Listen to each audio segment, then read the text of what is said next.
Biden-Harris economy has not done well for America. That is the understatement of the century. And everybody works more and they get paid less. This is not a sustainable trajectory, and we can do better. It doesn't have to be this way because we know how to do it. We've already demonstrated how to do that. During the Trump administration, we saw the greatest economy because government did less, not more. Hello, Kamala, less, not more. Middle-class family income increased by nearly 6,000. Incomes rose in every single metro area in the United States. That's the first time that had happened in 3 decades. In 2019, the median family income rose 6.8%, the largest single-year increase on record. Nearly 7 million people gained freedom from dependence on food stamps during the Trump years. We stood up to countries taking advantage of us and added 510,000 manufacturing jobs for our middle-class workers.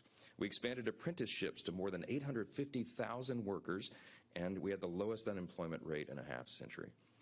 And record low rates for black and African-American workers and Hispanic Americans and people with a high school diploma. Everybody was doing better. Every demographic was succeeding. And the formula for that success was simple, and that's what we have to articulate today because that's what we have to return to. We produced energy here at home. We cut regulations. We reduced government bureaucracy. And we changed the tax code so Americans could keep more of what they earn. We did it by establishing opportunity zones and attracting companies to create jobs in underserved regions rather than overseas. Under President Trump, we unleashed the free market and the pioneering spirit of America. We got government out of the way so Americans could escape poverty and enjoy an era of prosperity. And now that we are on the eve of a new election, all those Americans who've been struggling so mightily because of the Biden-Harris economic disaster now have an opportunity. And our job is to be evangelists for that cause and that truth. We have a chance to restore liberty and opportunity and security to America, to bring back economic freedom and thriving families and small businesses and a strong middle class. And despite the fact that the big government socialist experiment has discouraged growth and innovation, I'm absolutely bullish on the future, and I believe that we can do this again. The American people are the most industrious and hardworking people on the planet. And time again, we pioneered and endured, and we've rebuilt after times of great difficulty. There's a lot of parallels to what we're facing right now as what we faced at the end of the malaise of the Carter years in the late 70s. If you go back and review the history, it's pretty remarkable. We can do this if we have that kind of vision and we bring back the policies that we know that will work. The history of our nation, the secret to our greatness, is that we have that kind of spirit. We pioneered Plymouth and Jamestown in the face of tyranny. We discovered cures to polio and treatments for cancer and disease.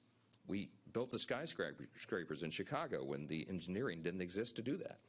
We lit our cities with the light bulb when the world lived in darkness.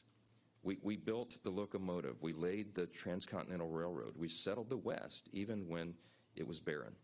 Our scientists took us to the moon with the Apollo spacecraft and into the 21st century with the personal computer.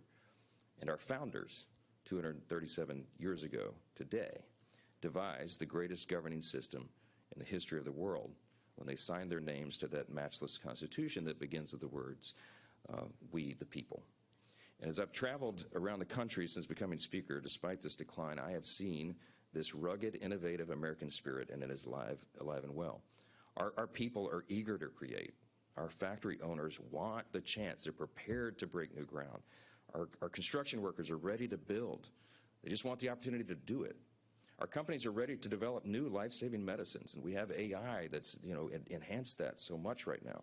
Our energy producers are poised to produce enough energy to power the country for the next 100 years and to send it to our allies around the world. If we would just stop adding new regulations that drive up the cost and get the government out of the way. Although we're on exactly the wrong track right now, we can change it, and we intend to lead just as we have done in the past.